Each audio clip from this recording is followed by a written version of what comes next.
पहली बार सुनिए बुंदेलखंड की जमीन के एक ऐसे वीर की कहानी जिसने सैकड़ों साल पहले पृथ्वीराज चौहान को युद्ध में धूल चटा दी और माता के आशीर्वाद से अमर होकर आज भी मैयर माता की पूजा कर रहा है।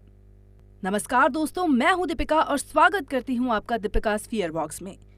हिंदुस्तान में कई ऐसी जगह हैं जिन्हें इंसान नहीं, कोई परालौकिक शक्तियां चलाती हैं।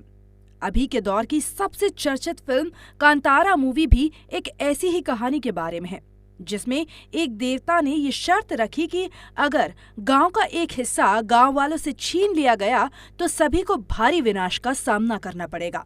अब आप इसे अंधविश्वास कहिए, डर कहिए या श्रद्धा, गांव वाले ऐसी मान्यताओं का सामना करते हैं और अपने देवता को कभी नाराज नहीं करते।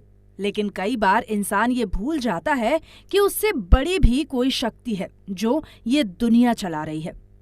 मध्य प्रदेश के कटनी जिले के पास भी एक ऐसा ही अखाड़ा है जिसे आला उदल का अखाड़ा कहते हैं। इस कहानी को शुरू करने से पहले दोस्तों, आप सभी से एक रिक्वेस्ट है कि चैनल को सब्सक्राइब कर दें और वीडियो को एक लाइक जरूर कर दें। आला उदल दोनों भाई थे। इनमें से आला मैयर वाली माता का परम भक्त था। एक लोक कथा के अनुसार जब आला उदल की लड़ाई पृथ्वीराज चौहान से हुई तो उस लड़ाई में उदल शहीद हो गए। इससे क्रोधित होकर आला ने वीरता दिखाते हुए पृथ्वीराज चौहान को हरा दिया, लेकिन बाद में उन्हें जीवन दान देकर उन्होंने युद्ध करना त्याग दिया और माता की भक्ति में लीन हो गए। उनसे खुश होकर माता ने उन्हें अमर होने का वरदान दिया। आला ने अपने शरीर तो त्याग दिए, लेकिन कहा जाता है कि उनकी आत्मा आज भी जीवित है। आप इसे सच माने या झूठ, लेकिन बुंदेलखंड के इस खास इलाके में लोग आला की मौजूदगी महसूस करते हैं। कहा जाता है जब मैयर वाली माता के मंदिर का दरवाजा रात में बंद होता है तो आला वहां पूजा करने आते हैं, क्योंकि उन लोगों को सुबह मंदिर का दरवाजा खोलने पर माता की मूर्ति के आगे ताजे फूल चढ़े हुए मिलते हैं। कई बार लोगों ने इस बात की पुष्टि के लिए दरवाजे पर नजर भी रखी, लेकिन उन्होंने मंदिर में किसी को आते जाते नहीं देखा। कई लोगों का तो ये तक कहना है कि रात में उन्हें खाली मंदिर से घंटियां और मंत्र उच्चारण की आवाज भी सुनाई देती है। लेकिन इन सबसे खौफनाक कहानी जुड़ी है आला उदल के अखाड़े से। कहते हैं मंदिर के पास ही आला उदल का अखाड़ा है। वहां जाकर उन्हें चैलेंज करना अपने आप पर बहुत भारी पड़ सकता है, क्योंकि अगर वहां कोई जाकर ऐसा करता है तो अमर आला की आत्मा उसका जवाब देती है, और वो जवाब ऐसा होता है कि इंसान फिर और कुछ करने के लायक नहीं रहता। जबलपुर के सत्यम ने जब ये खबर सुनी तो वो जोर जोर से हंसने लगा और इसे एकमात्र अफवाह कहकर झुठला दिया, और अपनी पत्नी के लाख समझाने पर भी वो उस अखाड़े में पहुंचकर आला उदल को चैलेंज कराया। मैंने सुना है यहाँ कोई आपको चुनौती नहीं दे सकता, मैं आपको चुनौती देता हूँ। इतना करके वो हंसने लगा और अपनी पत्नी को अंधविश्वासी कहकर उसका मजाक उड़ाने लगा। पर रात को वो अपने होटल रूम में सो रहा था। उसे किसी के गुस्सा करने की आवाज सुनाई दी।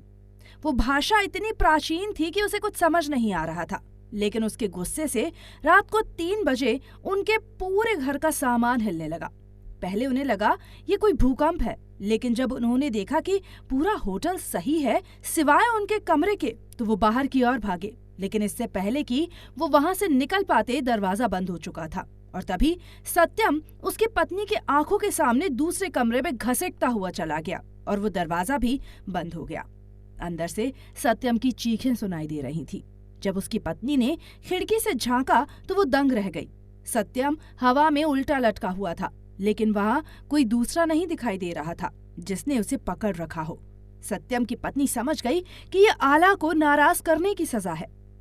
सत्यम की पीठ पर भी किसी भारी पंजों के निशान उभरते जा रहे थे, मानो उसे कोई जोर जोर से मुक्के मार रहा हो। वो मुक्के इतने बड़े थे कि एक आम इंसान के 4 हाथ मिलाकर भी उसकी बराबरी नहीं कर सकते थे। उसे समझ नहीं आ रहा था कि आला के गुस्से से वो अपने पति को कैसे बचाए। तभी उसे याद आया कि आला मैयर वाली माता का परम भक्त था। उनकी बात को वो कभी नहीं टाल सकता था।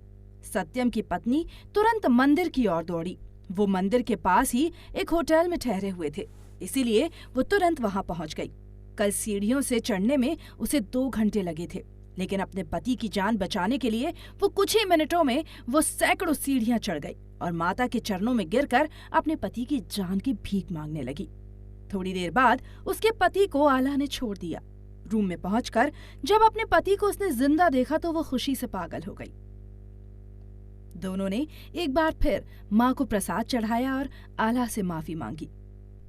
दोस्तों, लोग सच ही कहते हैं, किसी बात को बिना जाने मान लेना अंधविश्वास है, लेकिन बिना जाने नकार देना उससे भी बड़ा अंधविश्वास।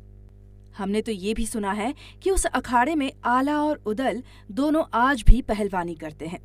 क्या आपने किसी दरबार की ऐसी कहानी सुनी है? तो हमें कमेंट बॉक्स में जरूर बताएं। वीडियो पसंद आया हो तो इसे लाइक कर चैनल को सब्सक्राइब जरूर कर लें और हाँ, ये वीडियो दोस्तों के साथ शेयर करना ना भूलें। धन्यवाद।